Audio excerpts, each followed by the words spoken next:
सब सुख लहे तुम्हारी शरणा, तुम रक्षक काहू को डरना। प्रेम से बोलिए बालाजी महाराज की जय, बागेश्वर धाम की जय। जो भी आपकी शरण में आते हैं उस सभी को आनंद प्राप्त होता है, और जब आप रक्षक हैं तो फिर किसी का डर नहीं रहता। हिंदू धर्म के सबसे जागृत और सर्वशक्तिशाली देवताओं में एकमात्र हनुमान जी की कृपा जिस पर बरसना शुरू होती है उसका कोई बाल भी बांका नहीं कर सकता। 10 दिशाओं और चारों युग के में उनका प्रताप है, जो कोई भी व्यक्ति उनसे छुड़ा नहीं सकता। प्रतिदिन हनुमान चालीसा पढ़ना चाहिए। मार्गशीर्ष मास के शुक्ल पक्ष की त्रयोदशी तिथि के दिन व्रत करने से और इसी दिन हनुमान पाठ जप अनुष्ठान प्रारंभ करने से त्वरित फल प्राप्त होता है। हनुमान जी इस कलयुग में सबसे ज्यादा जागृत और साक्षात हैं। कलयुग में हनुमान जी की भक्ति ही लोगों को दुख और संकट से बचाने में सक्षम है। बहुत से लोग किसी बाबा, गुरु, अन्य देवी देवता, ज्योतिष और तांत्रिकों के चक्कर में भटकने लगते हैं, क्योंकि वे हनुमान जी की भक्ति शक्ति को नहीं पहचानते। ऐसे भटके हुए लोगों का राम ही भला करे। हनुमान जी की भक्ति और हनुमान चालीसा पढ़ने से व्यक्ति खुद को इन 10 तरह की बाधाओं से बचा लेता है। भूत पिशाच निकट नहीं आवे, महावीर जब नाम सुनावे। जहाँ महावीर हनुमान जी का नाम सुनाया जाता है वहाँ भूत पिशाच पास भी नहीं भटक सकते।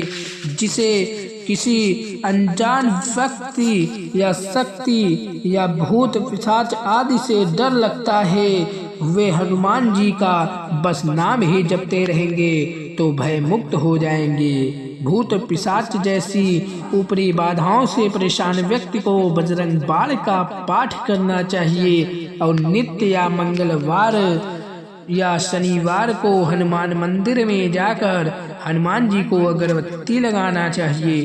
फैक्ट्री या व्यवसाय स्थान आदि पर भूत प्रेतों का साया न पड़े, इसके लिए अपने अपने प्रतिष्ठानों के ऊपर हनुमान ध्वज अर्थात झंडा लगाना चाहिए। यह ध्वज लाल कलर का हो, बुरी आत्माओं का प्रवेश घर में ना हो। इसके लिए द्वार पर सिंदूर से राम राम लिखकर 7 बिंदु लगा दें, जिससे आपका घर सुरक्षित रहेगा। मकान के आसपास शमशान हो या कोई खंडहर भवन हो तो ऐसे में मकान के ऊपर हनुमत ध्वज की स्थापना कर देनी चाहिए।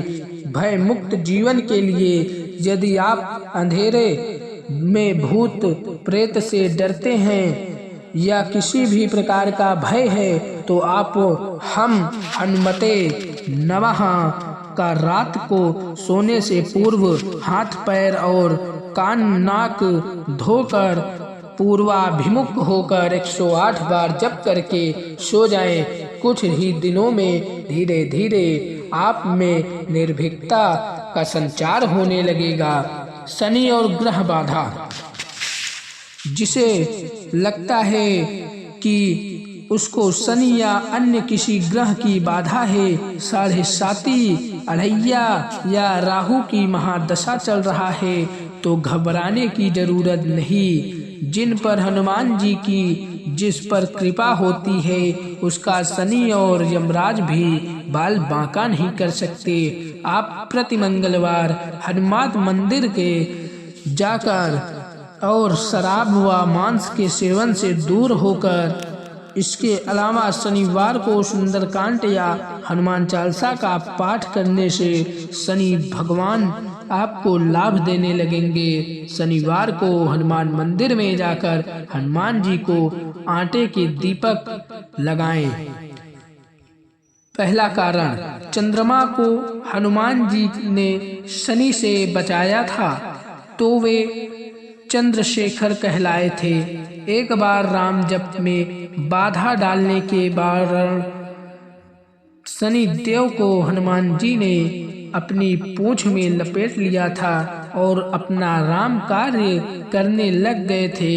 इस दौरान शनि देव को कई चोटें आई। बाद में जब हनुमान जी को याद आया तो उन्होंने शनि देव को मुक्त किया।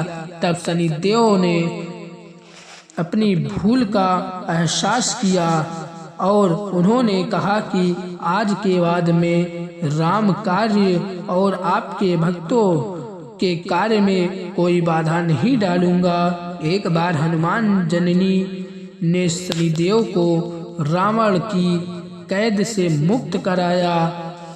तब शनि भगवान ने वचन दिया था कि मैं आपके किसी भी भक्त का अपनी कृपा बनाए रखूंगा। दूसरा कारण क्या था? पराशर संहिता में हनुमान जी की शादी का उल्लेख है। माना जाता है कि हनुमान जी का विवाह सूर्य की पुत्री सुवर्चला से हुआ था। आंध्र प्रदेश के खम्मम में एक प्राचीन हनुमान मंदिर है, जहां हनुमान जी के साथ उनकी पत्नी की भी मूर्ति विराजमान है। शास्त्रों में शनि महाराज को सूर्य का पुत्र बताया गया है। इस नाते हनुमान जी की पत्नी सुवर्चला शनि महाराज की बहन हुई और सबके संकट दूर करने वाले हनुमान जी भाग्य के देवता शनि महाराज के बहनोई हुए। अगले बात है रोग और शोक। नासय रोग हरे सब पीरा, जपत निरंतर हनुमत वीरा। वीर हनुमान जी आपका निरंतर सब रोग चले जाते हैं और सब पीड़ा मिट जाती है।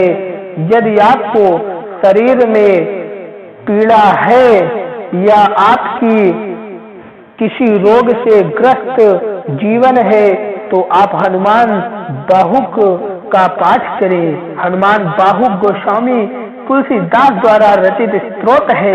जनश्रुति के अनुसार एक बार जब कलयुग के प्रकोप से उनकी भुजा में अत्यंत पीड़ा हुई तो उसके निवारण के लिए तुलसीदास जी ने इस स्तोत्र की रचना की। यदि आप गठिया वात, सिर दर्द, कंठ रोग, जोड़ों का दर्द आदि तरह के दर्द से परेशान हैं तो जल का एक मात्र सामने रखकर हनुमान बाहुक का 26 या 21 दिनों तक मुहूर्त देखकर पाठ करें। प्रतिदिन उस जल को पीकर दूसरे दिन दूसरा जल रखें। हनुमान जी की कृपा से शरीर की समस्त पीड़ाओं से आपको मुक्ति मिल जाएगी। कोर्ट कचहरी जेल बंधन से मुक्ति। हनुमान जी बंधी छोड़ बाबा है, उनके अलावा कोई अन्य बंदी छोड़ नहीं है। जो व्यक्ति नित्य सुबह और शाम हनुमान चालीसा पढ़ता रहता है उसे कोई भी व्यक्ति बंधक नहीं बना सकता। उस पर कारागार का संकट भी कभी नहीं हो सकता। वह मानसिक रूप से भी बंधन से मुक्त हो जाता है। यदि किसी व्यक्ति को अपने कुकर्मों के कारण कारागार अर्थात जेल में जाना पड़े तो उसे संकल्प लेकर क्षमा प्रार्थना करना चाहिए और आगे से कभी किसी भी प्रकार के कुकर्म नहीं करने का वचन देते हुए हनुमान चालीसा का 108 बार पाठ की कृपा हुई तो कारागार से ऐसे व्यक्ति तुरंत ही अर्थात जल्द ही मुक्ति हो जाते हैं। प्रेम से बोलिए बालाजी महाराज की जय, बागेश्वर धाम की जय। प्यारे भक्तों, अगर आप सभी को वीडियो समझ में आया हो या अच्छा लगे तो इसे ज्यादा से ज्यादा शेयर करें एवं लाइक करें। धन्यवाद।